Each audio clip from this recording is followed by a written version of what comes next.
don't have mail. A postage metering company was hit with a ransomware attack.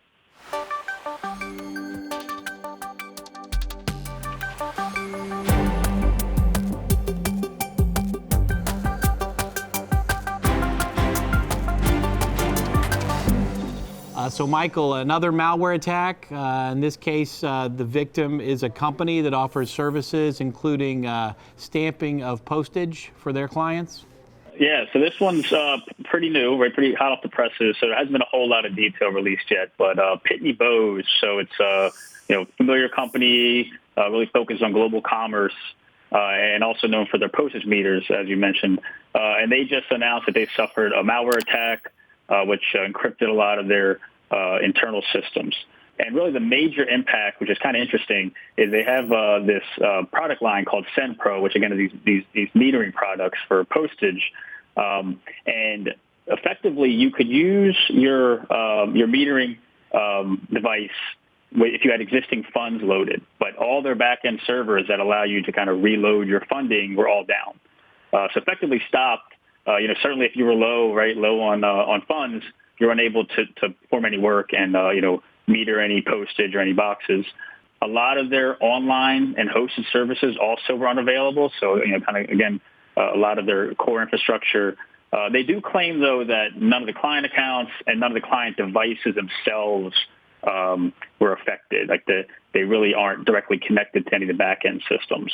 Interesting ransomware, and I guess I shouldn't make that claim because it doesn't really say that there was effectively a ransomware outside of some encryption that's really affecting, it's an international company. I know there's been it affects U.S. customers and certainly customers in Europe, and certainly the U.S. Postal Service is going to probably be interested in this one because it ultimately may affect some of their services. So they weren't able to get anything out of the account holders' wallets as a result of this, or were they? No. So the report is that it didn't affect any of the funds. It basically just stopped any of the customers from reloading funds. So if you had X amount of money in your account that was loaded onto your device, so it must keep some kind of caching on the device. You're able to use that.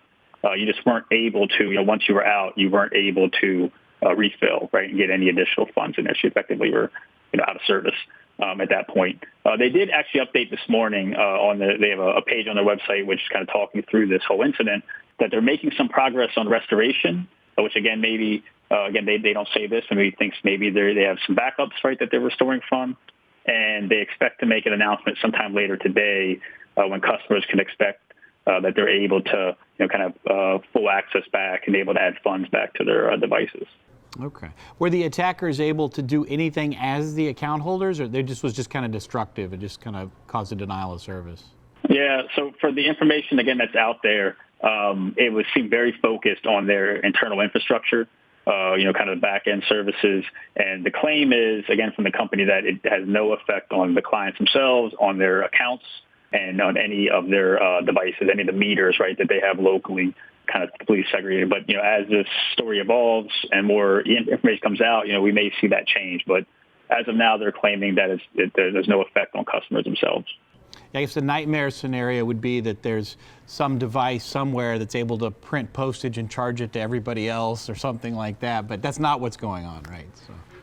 That's not, as of now, that's not what's been reported. But I have read a lot of comments, kind of alluding to that there's, a lot of financial considerations here, right, where you can print postage, that turns into effectively, real currency.